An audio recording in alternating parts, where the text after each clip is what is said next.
Your music videos are trash.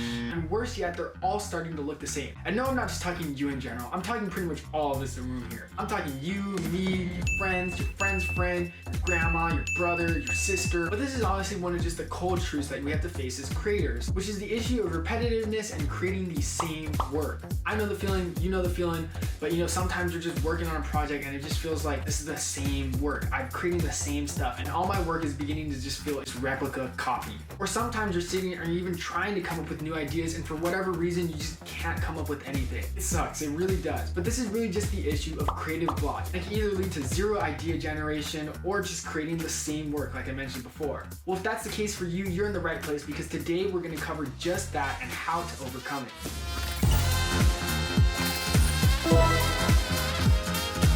Hey guys, my name is Devin Huynh. Welcome to 11% Tutorials. Today I'll be covering the top 5 methods that work for me to overcome creative block and just stop creating the same work as a videographer. Now these methods can apply to videographers of all types and pretty much all creatives as a whole, not just videographers in general. So if you have any creative friends, photographers, graphic designers, music producers, anyone you might know who might be suffering from this issue, feel free to share it to them. They might find this interesting. Now these aren't any like scientifically or strategically proven methods or guaranteed fix. Everybody's different, different solutions are gonna work for different people, but these are honestly personally just the best methods that worked for me in the past and just something I'd like to share to you guys. For my case, I'm a music video director, so for me it comes to just finding new effects and new looks for videos to just keep the flow going and constantly come up with new ideas and new stuff. But like I said, really any videographers of any types, if you're a commercial video editor or a fashion and lifestyle video editor, these are all really great tips that could just really help you switch up the flow. But before we get started, if you guys are new to this channel, please make sure you like this video and subscribe. It really means a lot to me. It's free, all this content is free, so it really helps out a lot. But without further ado, let's go ahead and jump right into this video.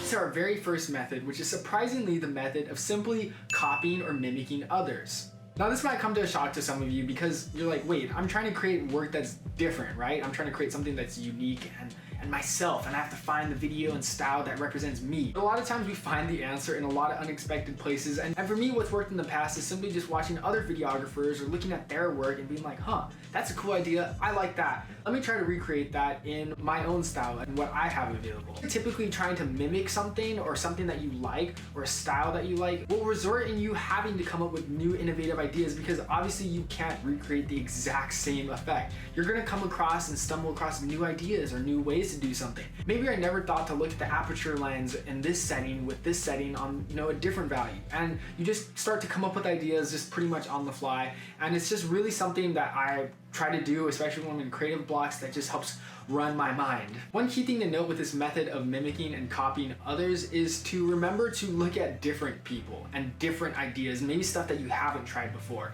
Yes, it's good to copy and recreate stuff that you know and like and that is familiar, but usually you'll find yourself just stepping outside of the boundaries and just innovating when you're trying something new and different and trying to mimic a new style. For me in particular, it was the style of paper, stop motion, this like grunge comic book effect. I really love the style of it and just created this cool film look, and just like all these cool music videos were using this effect, particularly the videographer Lone Wolf and his style of stuff with Brent Faiyaz on all these other music videos. It was just really cool. I loved it, but I didn't know how to do it. I didn't know where to start at all, and therefore I just kind of avoided it. But recently it was a key aspect and just style of videography that helped break me out of a creative block that I was stuck in. I was stuck in more of like this synth liquid explosion rage effects with Sapphire and all these other After Effects, but I finally forced myself to step out of the zone and try this paper effect that I've never done before, and I had to come up with some way to do it, and I just just kind of getting your hands dirty, jumping right into it, and that really helped me come up with new ways to do something. And then I started discovering new editing tricks, and it just really, like I said, helped jog my mind and just come up with new ideas. Copying and mimicking was just a really great method that worked for me. Maybe you can look at some other creatives or artists that you aspire to be like and then just try to copy their stuff. Don't feel really bad about it. I mean, don't plagiarize and just create exactly the same thing, but just experiment, have fun, and just try new things with new different styles that other people created. Moving on to our second method of overcoming creative block and creating new things. This method actually really applied to me further on in my videographer journey, but this is simply the method of just talking to other creatives and networking with other people in the field, in your same niche, or perhaps videographers in a different niche, or not even videographers as a whole, or other creatives like photographers or graphic designers, and expanding your network. Why I say this method really applied to me after was because I'm first starting off, it was really just like I was just in the zone. I was like, I'm making videos, I'm doing this myself, and like I'm just looking at YouTube tutorials, I'm gonna figure it out. It wasn't really until after, and it was actually something that I wish I started doing earlier on. But talking to other creatives and like finding other creatives, whether that be on Instagram or TikTok or whatever, and just reaching out to them and talking to them, and slowly I was able to expand my network of videographers and meet other friends in the creative space. But really in doing so, and if you start to expand and just step out of your comfort zone and talking to other creatives, you'll find a lot that you'll come across a lot of other people who just have different perspectives. I mean, that's natural. We are humans, we're all unique. Your specific DNA code will just never ever be repeated in the history of the universe. That's pretty crazy to think about, but if you think about it in terms of other people, just imagine the different perspectives that other people have. One specific case example for me is my friend Podjess, just phenomenal video editor, videographer. Shout out to him, man. Y'all should really check out his stuff. But for me, coming across a video editor like Podjess, who just does stuff in like a very different style and just stuff that I would never thought to do before, has really helped me expand my editing sense, and just like, whoa, I could do that. And it really helped me expand just the way I looked at videos, and just overall helped me evolve and develop my style and creating my own taste over time. And it's just crazy how just one different perspective can really change and open your mind and just bring new ideas to the floor. And if you don't know where to start with expanding your network, just like myself, starting out early on, I was just video editing at home, just locked in, like it's just me, my computer, my files. I'd really recommend to you just try to start stepping outside of your comfort zone. If talking to people or being an extrovert is maybe a little bit too much for you, but just really small steps, like just messaging someone on Instagram who has cool work, or just leaving a comment on someone's page. Really, networking in general is just a great skill to have as a videographer and video editor in general. So just don't be afraid, step outside of your comfort zone, meet new people, and gain new perspectives. Moving on to the third method, and this is the method that perhaps I find a lot of videographers and photographers, all of us, struggle with the most, and this is simply the method of sometimes just taking a break. A lot of the times as a videographer, it's really easy to just get caught up and just constantly going and just keep making the work, just keep editing, keep shooting, and just keep going. And typically most of the time it's just because we love the work. But because we love the work, it can be hard a lot of the times to draw the line between, okay, this is work and this is fun. Unfortunately, in doing so can lead to a lot of not even burnout, but really just a depletion and just depression of ideas. It might be quite obvious to a lot of people, but sometimes when you just really get caught and locked in, it's just a good reminder to hear a lot of times, just, hey, it's okay. You don't have to be 100,000% productive all the time. So just remember, take a break and just chill. Sometimes for me, especially as someone who like extremely loves video editing, especially if it's like an all-nighter, I can just sit and just lock in for like 8 to 10 hours and just edit straight. And while sometimes that's good when you have a lot of projects that are just due, and you just need to crunch out a whole bunch of videos, you may find often that you just run out of ideas and you just feel drained, and your video work is in turn just gonna resemble that, and it's not gonna be the best quality. For me, I just like to step back, just not even think about video editing, maybe watch a movie, or actually do something without a screen, like take my dog on a walk or go for a run. It just really helps me just like take a break, step back, refresh my mind, do something different, and then therefore I can just come back, just with better ideas, create better work, and actually even sometimes edit faster. It might seem like a really cliche or just a really obvious one, but a lot of the times we just need that simple reminder. Moving on to our fourth method, and this is the method of not retracing your steps. Sometimes it's very apparent and obvious that we have creative block, and we can recognize it, and we're like, hey, I'm editing this, a lot of these methods that I've done before that usually make it look good, it's just not working.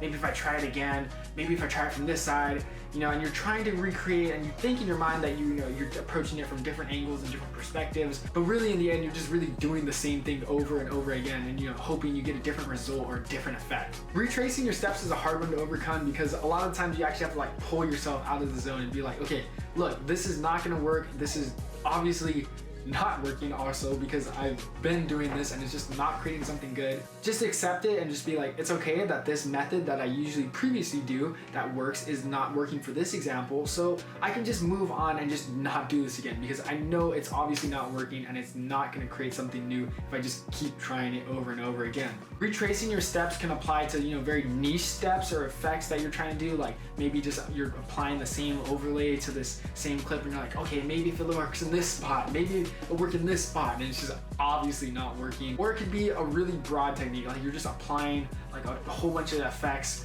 on this certain video and you're like, oh, this is not working here, maybe if I apply it there, and it's just not working. Maybe the whole shoot or the camera settings were a little bit off when you shot it. Not all shoots and projects are the same, so not every editing approach is going to be the same. When you recognize yourself retracing your steps, it might be good to just take a break maybe, or go look at some other good reference work. Overall, the key with this method is just to not waste any further time if you're just doing the same thing that's not working. You want to eliminate future failure as much as possible and be as efficient as possible when it comes to editing. And lastly, moving on to our fifth method of overcoming creative block and creating new and innovative work is the method of smashing the like.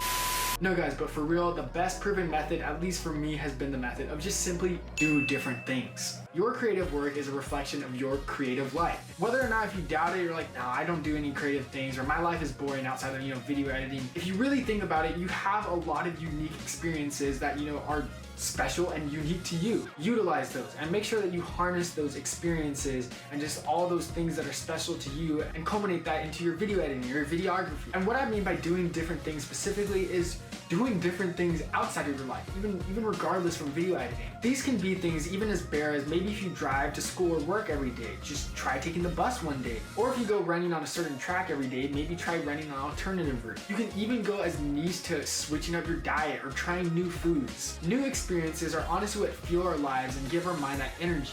I really recommend, just stepping outside of your comfort zone. You don't have to go as far as lengths to, jumping out of a plane and skydiving, but just something new and different that you might not normally usually do. As humans, it's only really natural that your mind and your brain likes new experiences and it likes having you to react to new things and adjust its thinking. Even if sometimes that makes you feel a little bit uncomfortable, a little bit out of your comfort zone at the moment, creative-wise, it's a really great factor to just keep your mind jogging and constantly having to look for new alternative ways to do things. And with that, guys, those are my top 5 methods to overcoming creative block and just creating new videos. In the end, it's really a personal thing. Like I said in the beginning, different methods may apply to different people. Let us know in the comment section down below which methods work for you the best or which you found most interesting, or if you had any additional methods that you'd like to share with the rest of us. If you guys liked or found this video interesting, please be sure to hit the like button and subscribe. Remember to follow us on Instagram at 11%prod for future updates on tutorials like this, or if you just want to say hi. Once again, thank you guys so much for watching, and we'll see you guys in the next video.